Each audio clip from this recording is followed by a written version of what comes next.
السلام علیکم friends, welcome to کتاب نگری یوٹیوب چینل کتابوں کی نگری میں خوش آمدید۔ میں ہوں آپ کی ہوسٹ اقرا یاسین اور آج میں آپ کے لیے لے کر آئی ہوں عائشہ گل کے قلم سے تحریر کردہ ناول طلسم یاقوت کے ایپیسوڈ نمبر 48 کو لے کر۔ یہ ہے اس ناول کی لاسٹ ایپیسوڈ۔ اس ایپیسوڈ کو سٹارٹ کرنے سے پہلے آپ جلدی سے کر لیجئے ہمارے چینل کو سبسکرائب، ویڈیو کو لائک اور کلک کر لیجئے بیل آئیکن کو۔ اب آتے ہیں ایپیسوڈ کی جانب۔ وہ ہنی مون منانے سوئٹزرلینڈ آئے ہوئے تھے۔ 8 دن ہو چکے تھے اور آج کا دن ان کا یہاں آخری دن تھا۔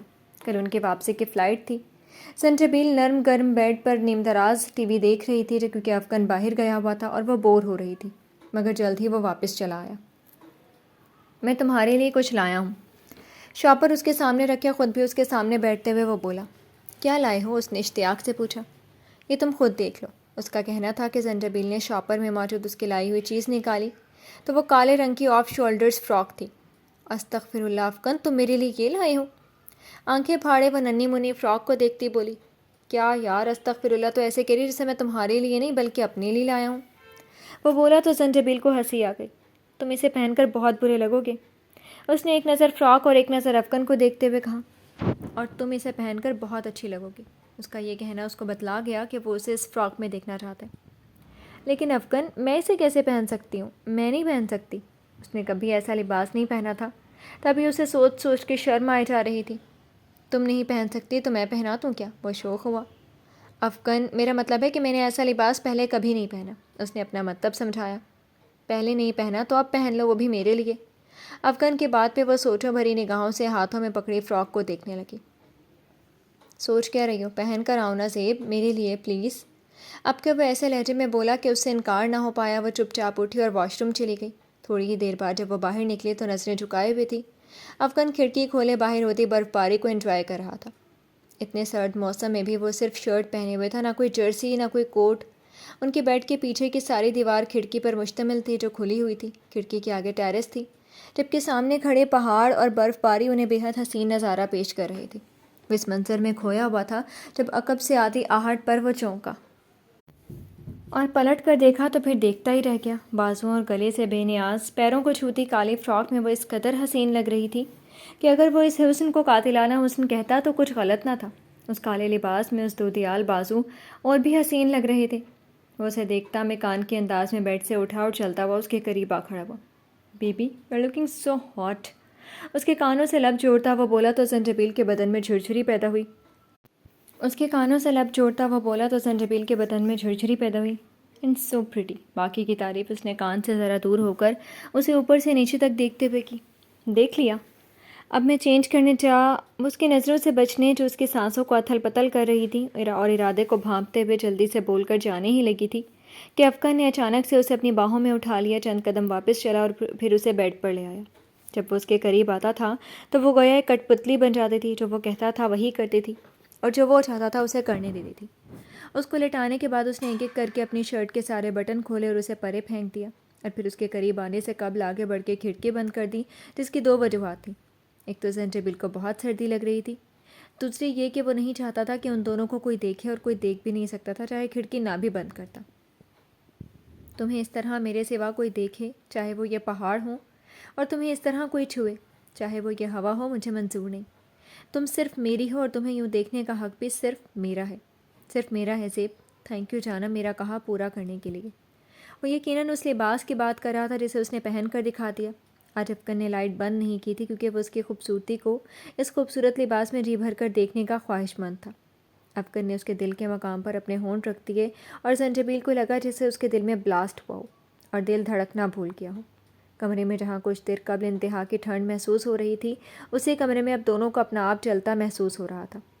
سینے سے لب ہٹے تو وہ تھوڑا سا اٹھا اور سنجبیل کی کمر پر ہاتھ رکھ کر اسے اپنے اوپر کیا۔ یہ اس نے یوں ہی نہیں کیا تھا، اس کا ایک مقصد تھا جو سنجبیل اچھے سے سمجھ گئی، یعنی وہ چاہتا تھا کہ اب سنجبیل اس پر نظر کرم کرے۔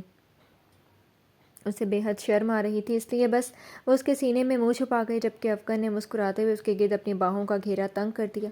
آئی لو یو زیب، آئی لو یو سو مچ میری زندگی، وہ خمار میں ڈوبی آواز میں بولا۔ آئی لو یو ٹو افغان، اس کے سینے میں منہ چھپائے وہ بھی اسی انداز میں بولی تو افغان نے اس کے گرد ایک گرفت اور بھی مضبوط کر دی، مگر ابھی اس کی وہ بارش ابھی باقی تھی جو وہ روز سنجبیل پر برساتا تھا۔ یہ ناول آپ کتاب نگری یوٹیوب چینل پر پڑھ اور سن رہے ہیں۔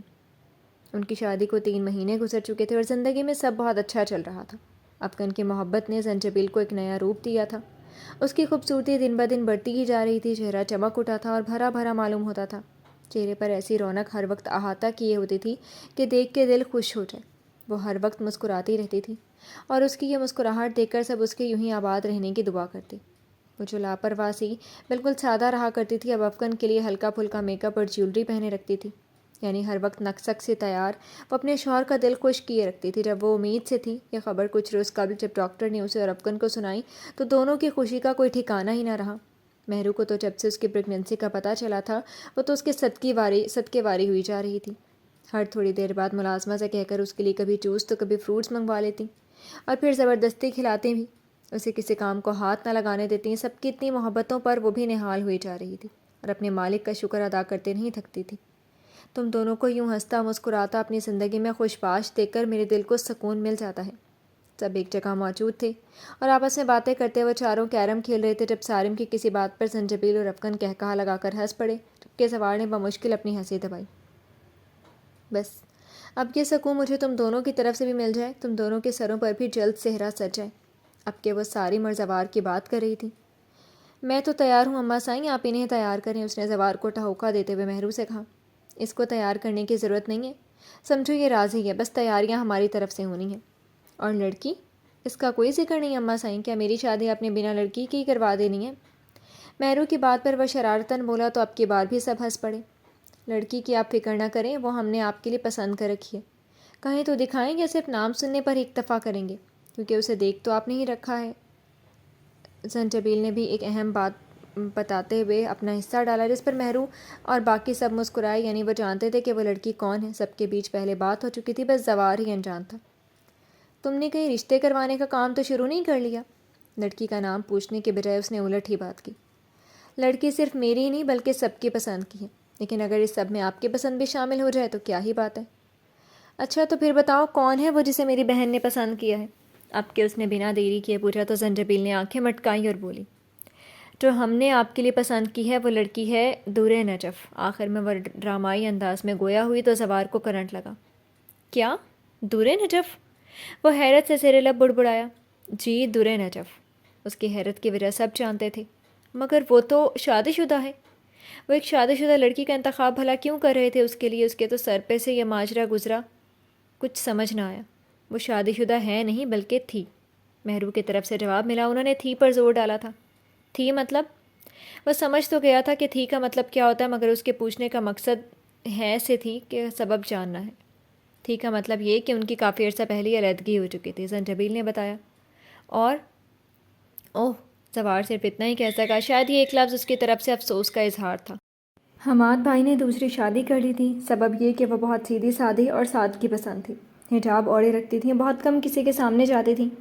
انہیں ان کی کولیگز ان کے دوستوں کے سامنے جانا پسند نہ تھا، جبکہ حماد بھائی اس کی سادگی، اس کے پردہ کرنے کی عادت سے چڑھتے تھے۔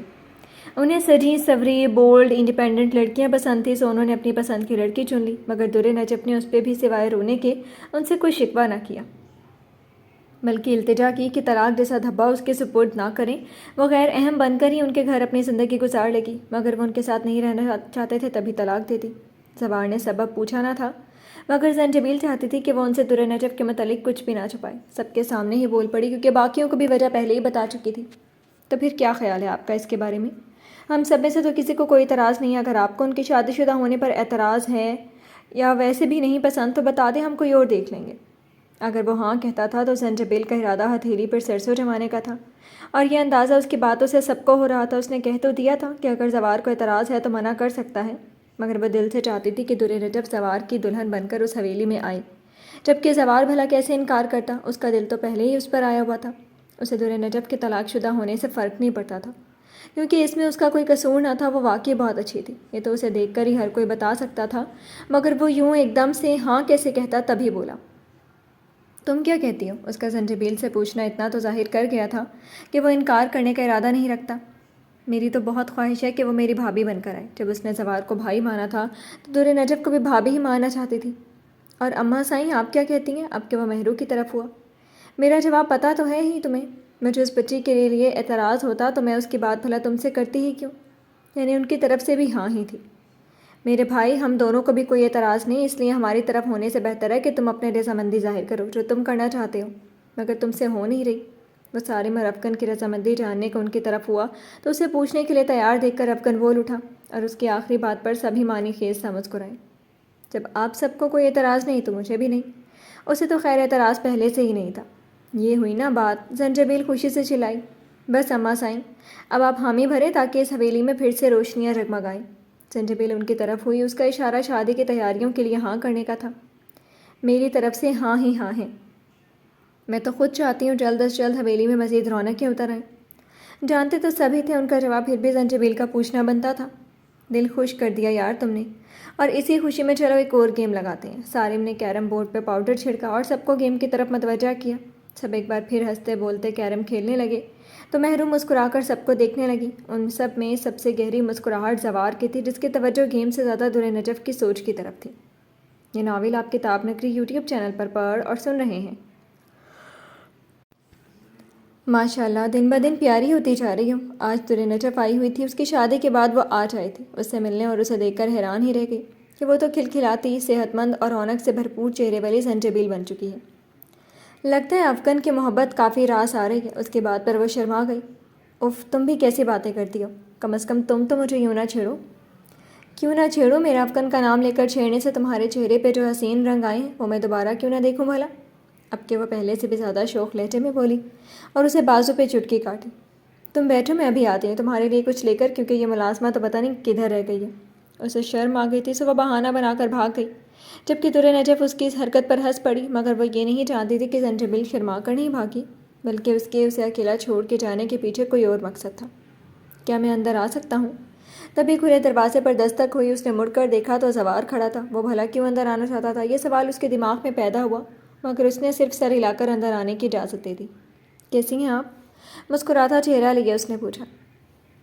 میں ٹھیک ہوں، آپ کیسے ہیں؟ اپنا حال بتانے کے بعد جواباً اس نے بھی زوار کا حال پوچھا۔ میں بھی اچھا ہوں۔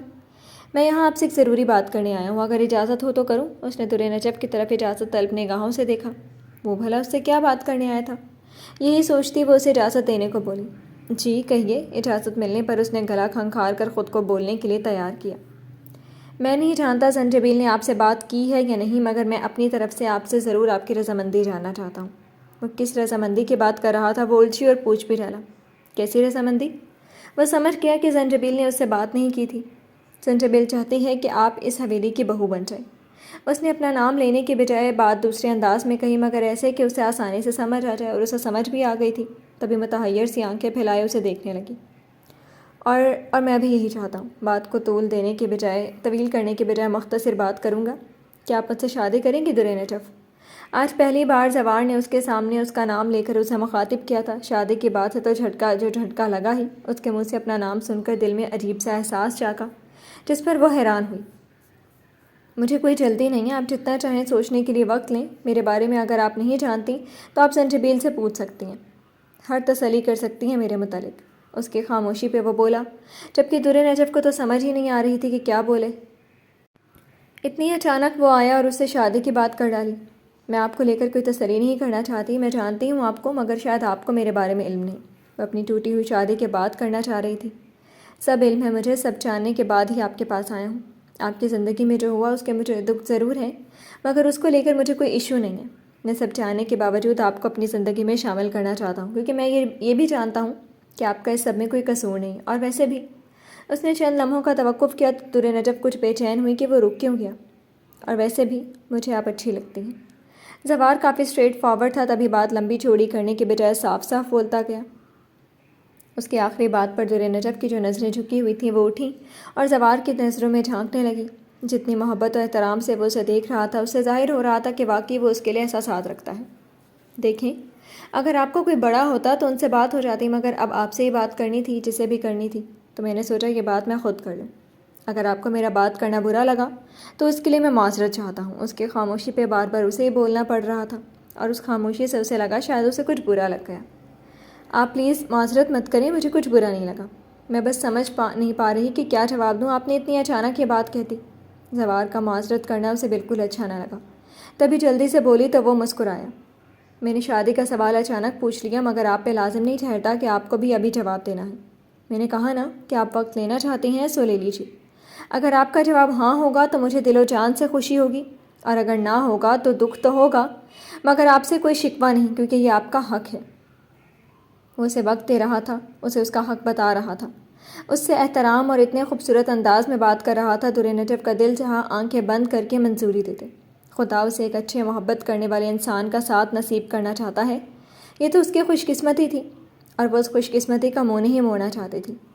مجھے آپ کے ساتھ سے کوئی اعتراض نہیں، مختصر جملہ بول کر اس نے زوار کے دل کو خوشی سے بھر دیا۔ مگر میں چاہتی ہوں کہ میری بجائے آپ اس فیصلے پر ایک بار اور غور کر لیں، کیونکہ میرا ماضی شاید آپ کو آنے والے وقت میں ناگوار گزرنے لگے۔ بات ساری ماضی کی ہی تھی، وہ ماضی سے ہی تو ڈرتی تھی، ورنہ کسی کا دوسری بار ساتھ چاہنا اس کے لیے کوئی غلط بات نہ تھی۔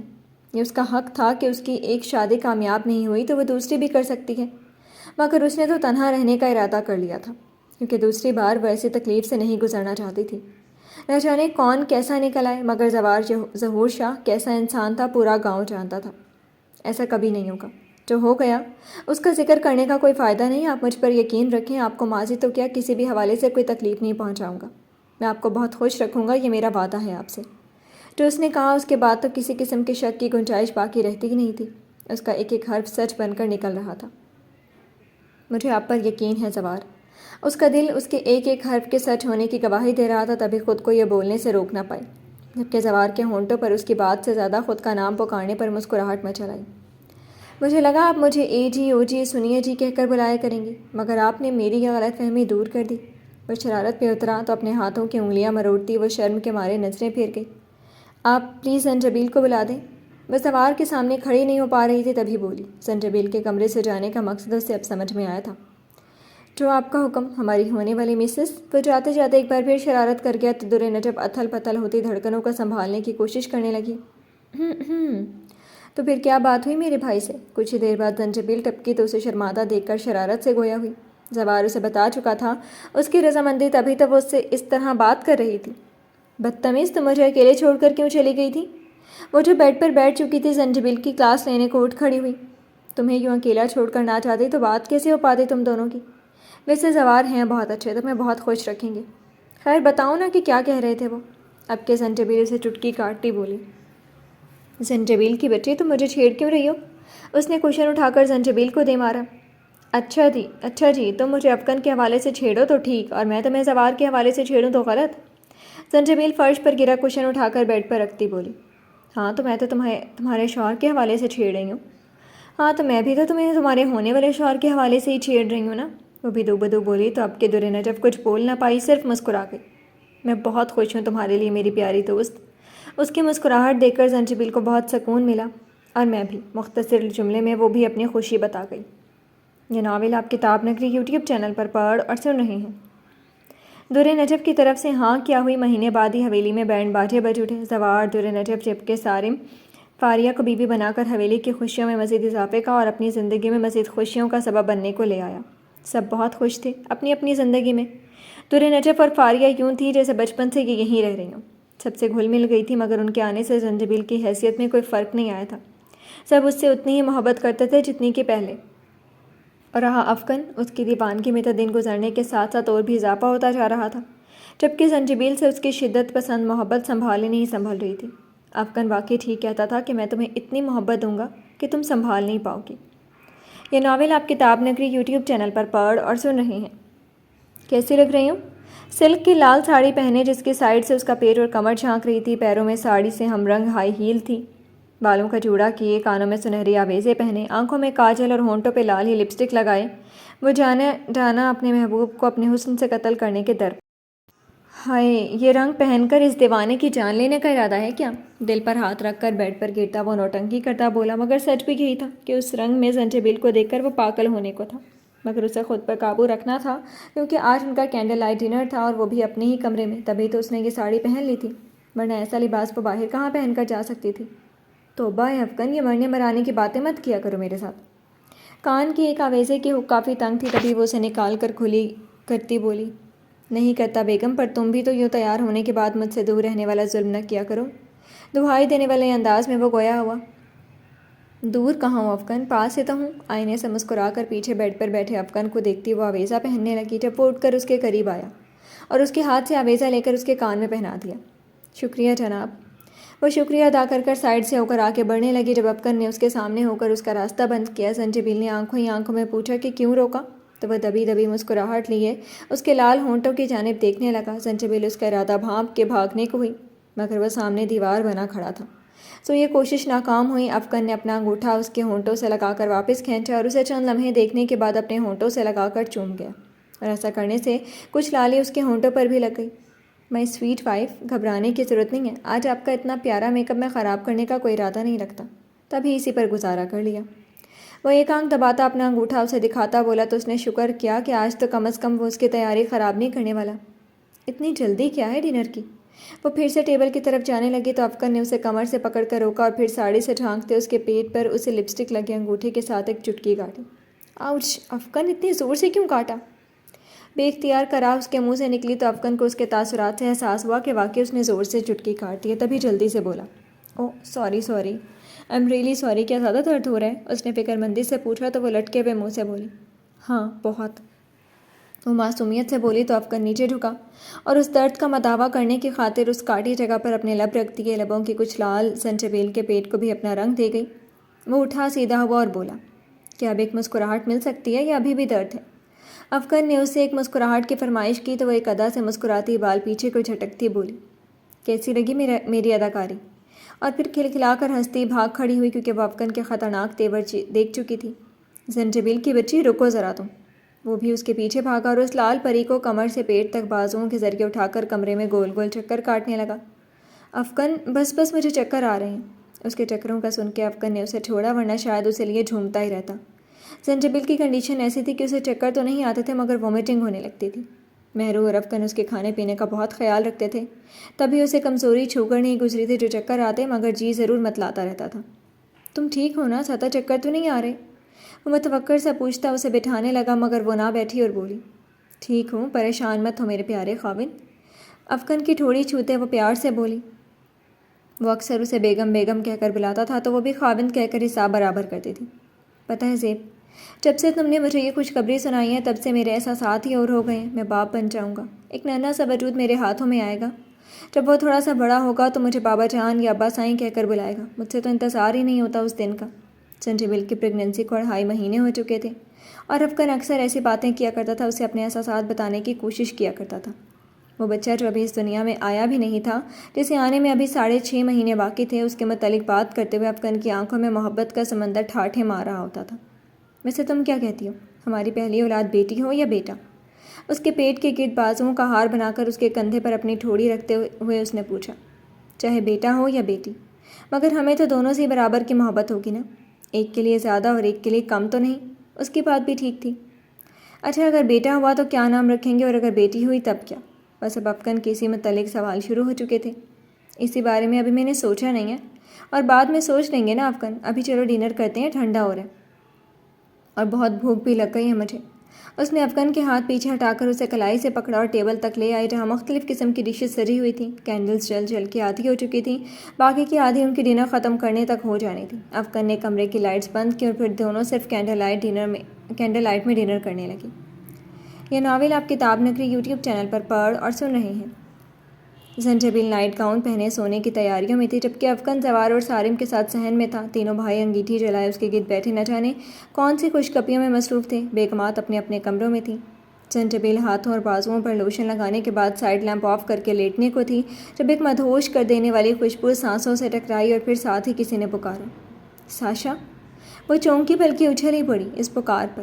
پکارنے والا دکھائی نہیں دے رہا تھا مگر وہ یقیناً کامن ہی تھا۔ اس کی خوشبو، اس کی آواز وہ بھلا کیسے بھول سکتی تھی؟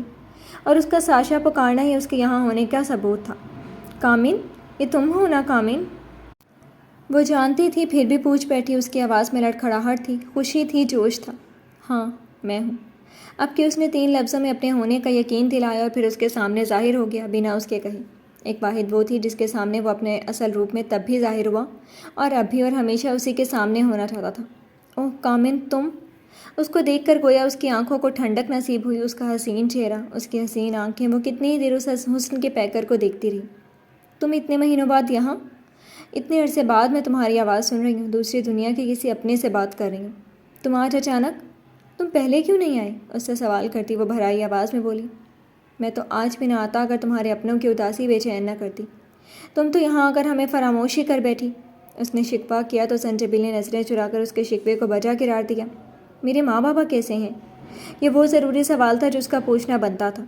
ٹھیک ہے، وہ بس تمہیں لے کر بہت اداس ہیں، دن رات تمہیں یاد کرتے ہیں، تم سے ملنے کی فریاد کرتے ہیں، مگر تم شاید انہیں بھول چکی ہو۔ ایک بار پھر شکوہ اس کی زبان پر آ ٹھہرا۔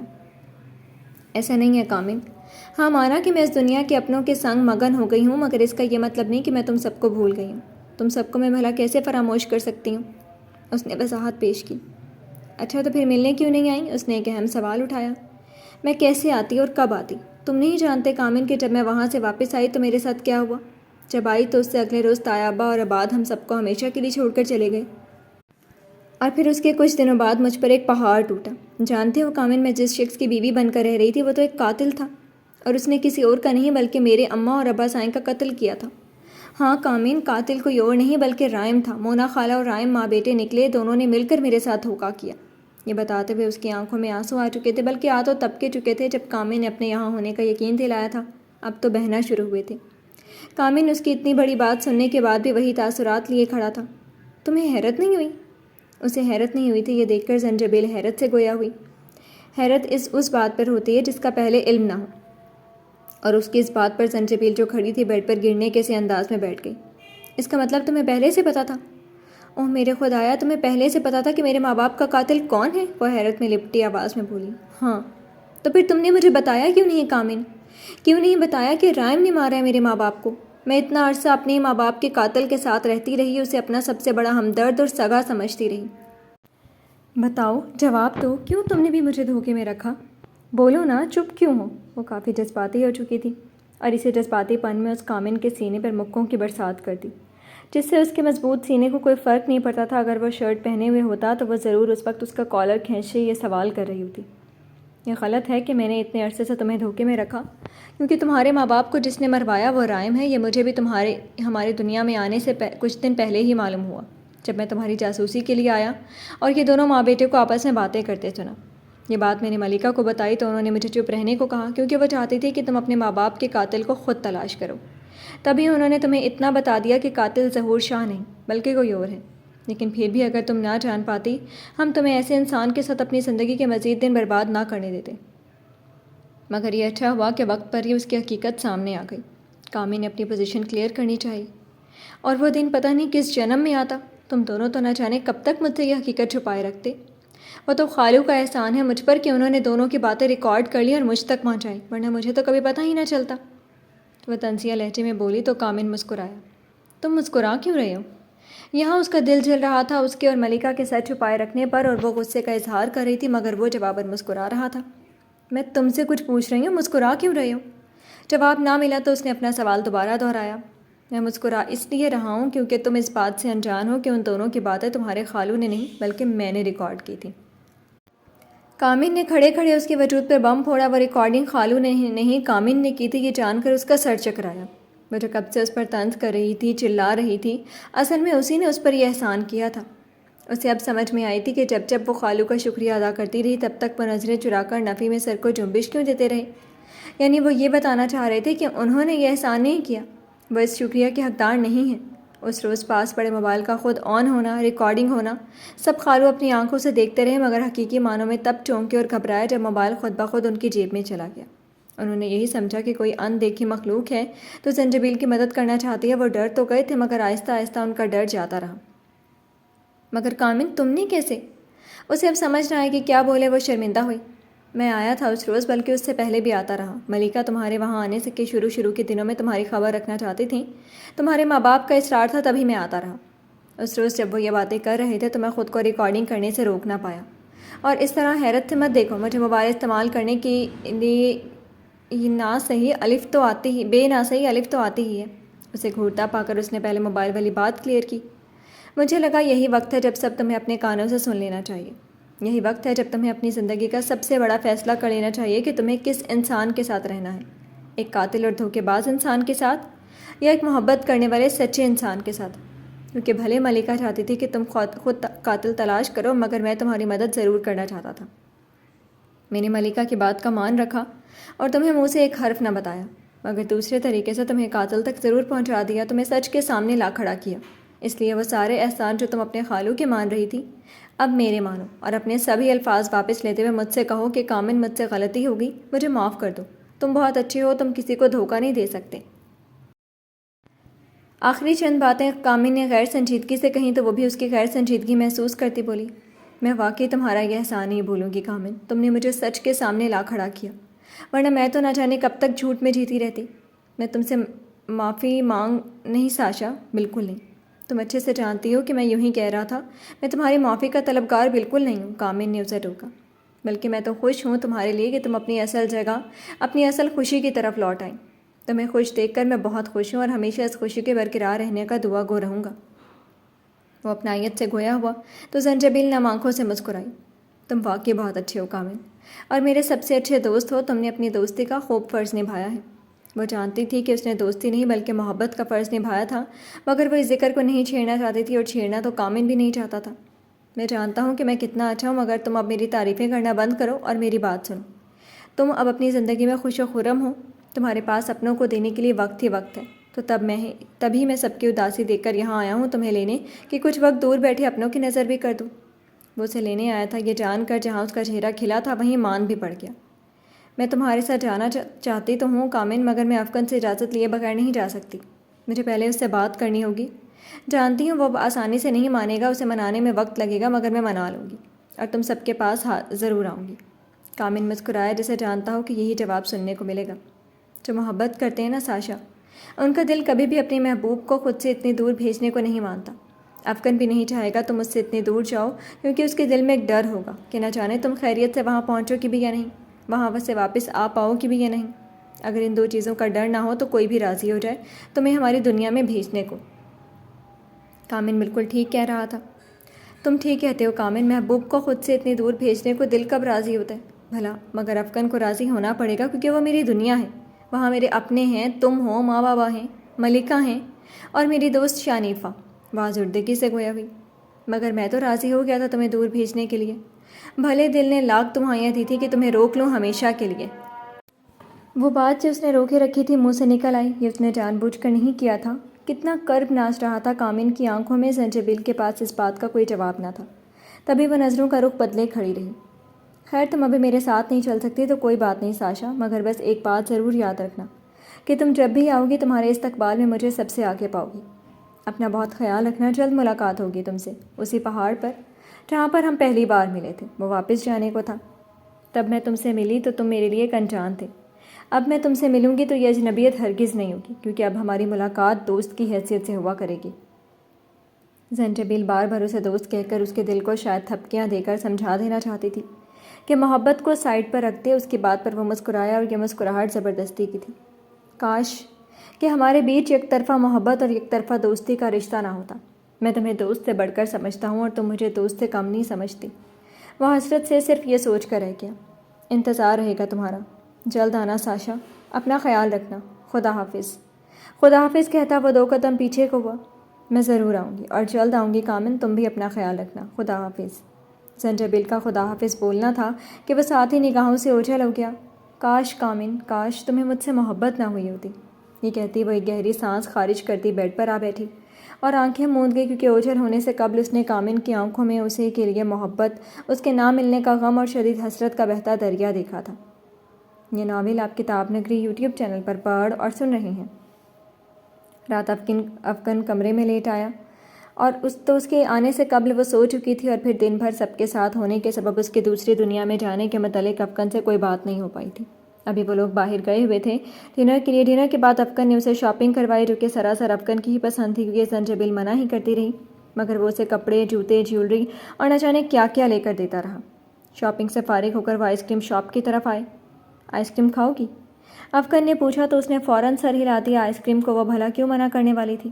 آئس کریم لیے وہ وہاں بیٹھ کر کھانے کے بجائے باہر نکل آئے اور فٹ پاتھ پہ واک کرنے لگے، کیونکہ باہر موسم بہت خوبصورت تھا۔ ہوائیں زور و شور سے چل رہی تھیں، آسمان پر کالی گھٹائیں چھائی ہوئی تھیں، جس کے سبب آج کوئی بھی ستارہ دکھائی نہیں دے رہا تھا۔ افکن تم کھاؤ گے آئس کریم؟ افکن نے اپنے لیے آئس کریم نہیں لی تھی، اسے کوئی اتنی خاص پسند نہ تھی۔ آپ اپنے ہاتھوں سے کھلائیں گی تو ضرور کھاؤں گا۔ اس نے ہاں کہی بھی تو کس انداز سے؟ زنجبیل نے چمچ بھرا اور اس کے چہرے کے قریب لائی۔ افکن نے منہ کھولا مگر زنجبیل نے آئس کریم اسے کھلانے کے بجائے اس کی ناک پہ لگا دی اور کھلکھلا کر ہنستی ہوئی آگے بھاگ گئی۔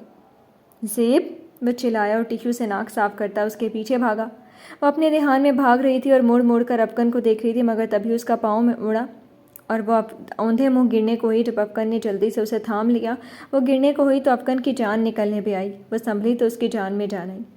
زیب تم ٹھیک ہو میری جان؟ اس کی آنکھوں اور لہجے سے واضح فکر مندی چھلک رہی تھی۔ میں ٹھیک ہوں افکن، پتہ نہیں شاید پاؤں تلے کوئی پتھر آ گیا تھا۔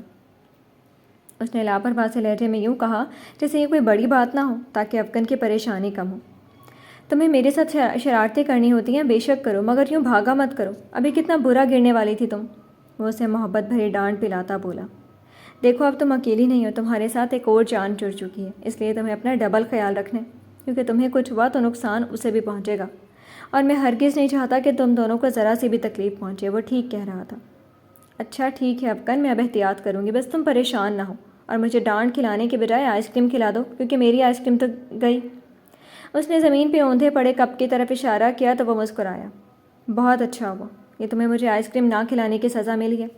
خیر چلو آؤ لے کر دوں۔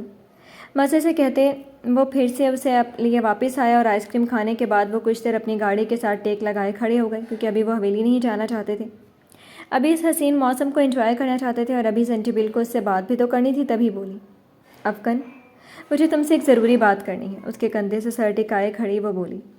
ہاں بولو، کیا بات کرنی ہے؟ وہ اپنی جینس کی جیبوں میں ہاتھ ڈالے بولا، اور نظریں کالے بادلوں سے ڈھکے آسمان پر ٹکی تھی۔ افکن میں اپنے ماں بابا کے پاس جانا چاہتی ہوں۔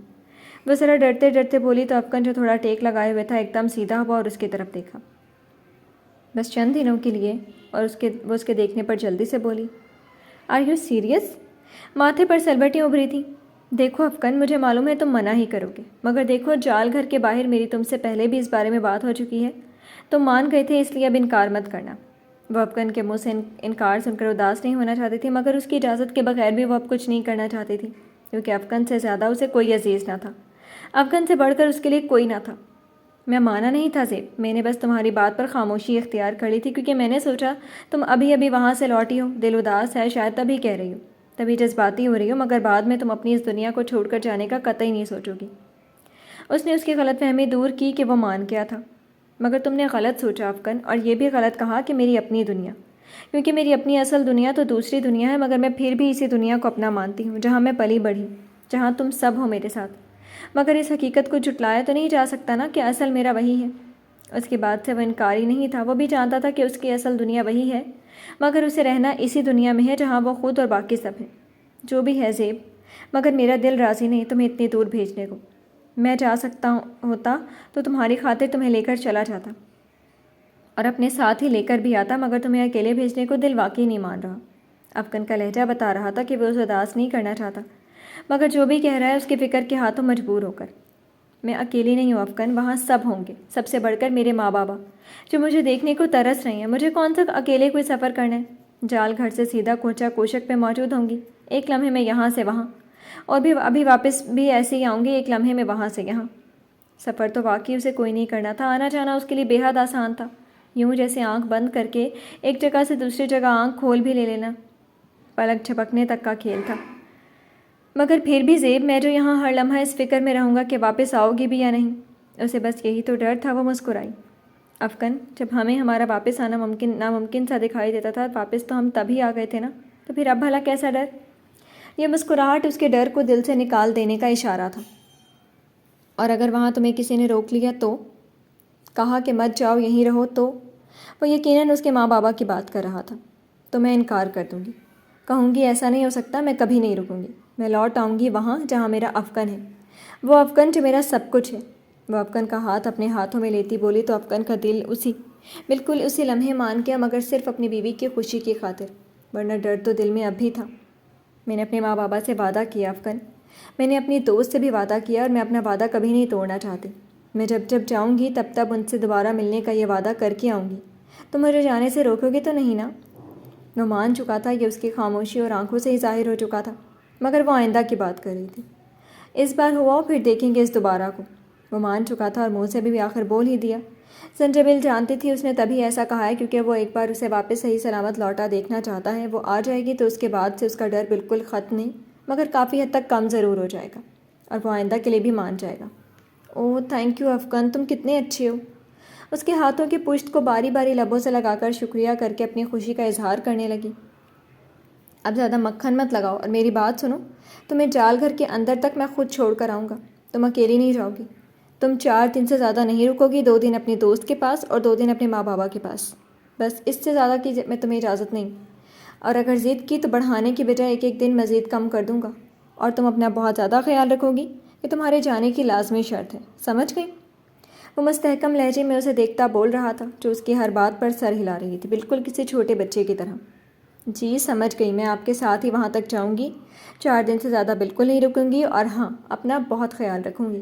وہ جان بوجھ کر اسے آپ کہتی انگلیوں پہ اس کے آرڈرز گنتی بولی تو افغان کو اب کے اس کے اس انداز پر ہنسی آ گئی۔ پاگل لڑکی، اس کی ناک دباتا وہ ہنس کر بولا تو وہ بھی ہنستی اس کا ہاتھ تھامے بازو سے سر ٹکا گئی۔ شوخ ہوا اس کے بالوں سے مستی کر رہی تھی اور وہ لہرا لہرا کر افغان کے چہرے کو چومتے رہے، جس پر افغان آنکھیں بند کیے مسکراتا رہا۔ ہلکی ہلکی بارش شروع ہو چکی تھی اور وہ کالے بادلوں سے ڈھکے آسمان تلے اس برستی بارش کو خود پہ محسوس کرتے رہے۔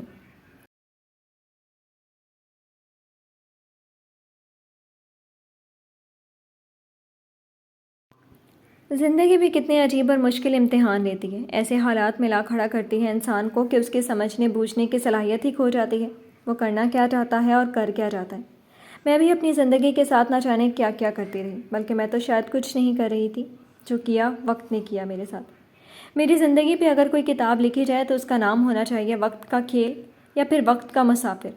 یہ وقت کا کھیل نہ ہوتا تو میری زندگی میں آج شاید وہ سب ہوتا جو میں نے کھویا ہے، بلکہ اب تو لگتا ہے کہ سب مل گیا مجھے۔ ایک افغان کے میری زندگی میں آ جانے سے میرے دل کا ہر خانہ جو خالی تھا بھر گیا ہے۔ میں خوش ہوں، افغان کے سنگ بہت خوش ہوں۔ وہ آئینے میں اپنے عکس سے مخاطب تھی اور ساتھ ہی ساتھ اپنے بالوں میں برش بھی کر رہی تھی۔ نہ صرف افغان بلکہ سب کھوئے رشتے مل گئے ہیں۔ یہ زندگی جو ہر خوشی سے خالی تھی اب سب رشتوں کے مل جانے سے بھر چکی ہے۔ بہت سکون محسوس کرتی ہوں، نہ صرف کچھ لوگوں کے اپنی زندگی میں آ جانے سے بلکہ کچھ لوگوں کے اپنی زندگی سے چلے جانے سے بھی۔ اس نے برش رکھ کر اس کا سیٹ کا ڈبہ کھولا جو اسے افغان نے منہ دکھائی پر دیا تھا، جسے اس نے 2-3 بار ہی پہنا اور آج پھر پہن رہی تھی۔ وہ اسے ہر وقت پہنتی اس لیے نہیں تھی کیونکہ وہ دوسرے زیورات کو بھی اپنی زینت بنایا کرتی تھی۔ ایک ہی سیٹ پہن کر افغان یہ مہرو کو بور نہیں کروانا چاہتے تھے کیونکہ دونوں اسے روز مختلف رنگ و روپ میں دیکھنا چاہتے تھے۔ در نجف کو نہ میک اپ کا شوق تھا نہ جیولری کا، مگر ایک لائٹ سا سیٹ وہ ہر وقت پہنے رکھتی تھی۔ زوار کے لیے تیار ہو جایا کرتی تھی مگر سب کے سامنے سادہ ہی رہا کرتی تھی، اور ہمیشہ سر پہ دوپٹہ ہوتا تھا، جبکہ فاریہ میک اپ تو نہیں کرتی تھی مگر کپڑوں کا اسے کافی شوق تھا اور ہر فیشن فالو کرتی تھی، کبھی جینس پہ کرتا تو کبھی ٹاپ کے ساتھ پلازو پہنے ہوتی، مگر نہ سارم کو اس کی ڈریسنگ سے کوئی مسئلہ تھا نہ ہی کسی اور کو۔ کوئی کسی کے معاملات میں نہیں پڑتا تھا، کسی کو لے کر روک ٹوک نہیں کرتا تھا، سب سلوک اتفاق سے رہ رہے تھے۔ میں پیچھے پلٹ کر نہیں دیکھنا چاہتی کہ کون کہاں کس حال میں ہے کیونکہ وہ حال ہی ان کی سزا ہے، ہمیں پیچھے پلٹ کر کہیں اور ضرور دیکھنا چاہوں گی۔ وہ رکی اور آنکھوں میں کاجل بھرا اور پھر سے بولی، سب خوشیوں کے بعد بھی بس ایک چیز مجھے ستا رہی ہے اور وہ یہ کہ مجھے ایک بار پھر جال گھر سے آگے کا دیدار کرنا ہے۔ ہاں، مجھے وہاں پلٹ کر ضرور دیکھنا ہے، اپنے ماں بابا، کہیلا، کامن اور شانیفہ سے ملنا ہے۔ میرے جانے سے ان کے چہرے پر آنے والی خوشی کو دیکھنا ہے اور انہیں مطمئن کرنا ہے، اپنا یہ وجود دکھا کر جو کہیں سے بھی ناخوش نہیں لگتا۔ انہیں بتانا ہے اپنی مسکراہٹ، اپنی ہنسی سے کہ میں جہاں ہوں وہاں بہت خوش ہوں۔ میں نے بے انتہا محبت بلکہ عشق کرنے والے جیون ساتھی کا چناؤ کر لیا ہے تاکہ وہ بھی پرسکون ہو جائیں۔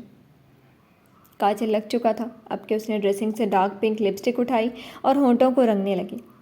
تم نے کہا تھا کامن کہ میں جب بھی آؤں گی میرے استقبال میں تمہیں سب سے آگے پاؤں گی، تو ہو جاؤ تیار میرے استقبال کے لیے، کیونکہ میں آ رہی ہوں۔ آئینے کے سامنے کھڑی خود سے ہی کہتی، وہ کب سے بولے جا رہی تھی مگر اب کیا خود کو دیکھتی وہ کوسوں دور بیٹھے کامن سے مخاطب ہے۔ کوہجا کوشک اور ناگ محل، میں آ رہی ہوں۔ ایک مسکان خود کے سپرد کرتی وہ ہٹی اور کمرے سے نکل کر باہر چل پڑی جہاں افغان اس کا انتظار کر رہا تھا، اسے جال گھر کی اس دیوار تک لے جانے کے لیے جہاں سے آگے پہاڑ ہی پہاڑ تھے اور جہاں ان پہاڑوں سے میلوں آگے ریت ہی ریت تھی۔ ختم شد۔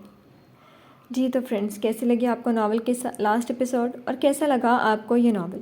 میں امید کرتی ہوں کہ آپ کو یہ ناول بہت پسند آیا ہوگا۔ کمنٹ سیکشن میں ناول کے بارے میں اپنی رائے کا اظہار ضرور کیجیے گا۔ پھر حاضر ہوں گے ناول کسی نیو ناول کے ساتھ اب تک کے لیے اجازت دیجیے. شکریہ. اللہ حافظ.